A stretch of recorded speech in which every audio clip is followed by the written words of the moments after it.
નસવાડી જૂથ ગ્રામ્ય પંચાયત વિસ્તારના કુંકાવટી રોડ પાછળના ભાગે ગટર લાઇન લાંબા સમયથી બંધ પડતા ગંદુ પાણી માર્ગો પર વહી રહ્યું છે। વિસ્તારમાં ભારે દુર્ગંધ અને ગંદકી ફેલાતા રહેવાસીઓ ભારે પરેશાન છે।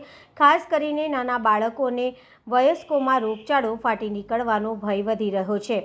સ્થાનિકોના જણાવ્યા પ્રમાણે ઘણી વખત ગ્રામ્ય પંચાયતને રજૂઆત કર્યા છતાં પણ હજુ સુધી કોઈ સકારાત્મક કે કાયમી પગલું લેવામાં આવ્યું નથી।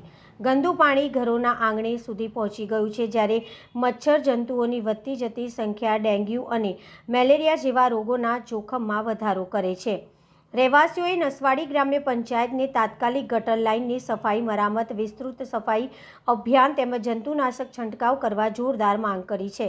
તેમનું કહેવું છે કે જો તાત્કાલિક કાર્યવાહી નહીં કરવામાં આવે તો વિસ્તારમાં કોઈપણ સમયે ગંભીર રોગચાળો ફાટી નીકળે તેવું વાતાવરણ સર્જાઈ ગયું છે। અમે વોર્ડ નંબર 12માં રહીએ છીએ અને આ કેટલાક સમયથી આ ગંદકીમાં અમે રહીએ છીએ અને વારે ઘડિયા ગટરનું પાણી ઉભરાયા કરે છે। અમારા નાના બાળકો છે, આ ગંદકી ફેલાય અને રોગચાળો ફેલાય એનો જવાબદાર કોણ રહે છે? આ વારંવાર રજૂઆત કરવા છતાં અમારા બી પ્રશ્નો સોલ્વ નથી થતા। ગટરની કુંડીઓ ભરાઈ જાય છે, ઉભરાય છે, ઉપરથી કોઈ સાફ નથી કરતું। સાફ નથી કરતું તો કંઈ નહીં, પણ ઉપરથી આગળથી પાણી છોડે છે ને અહીં અમારા ઘરમાં આંગણામાં પાણી ભરાય છે અને દુર્ગંધ માર્યા કરે છે। આ પાણી છોડ્યું છે, હવે આ 10 દિવસ સુધી ગંધાશે, આ 10 દિવસ સુધી હુકાશે, પાછું બીજું પાણી છોડી દેશે। આ વારંવાર રજૂઆત કરવાથી બી અમારો કોઈ પ્રશ્ન સોલ્વ નથી થતો।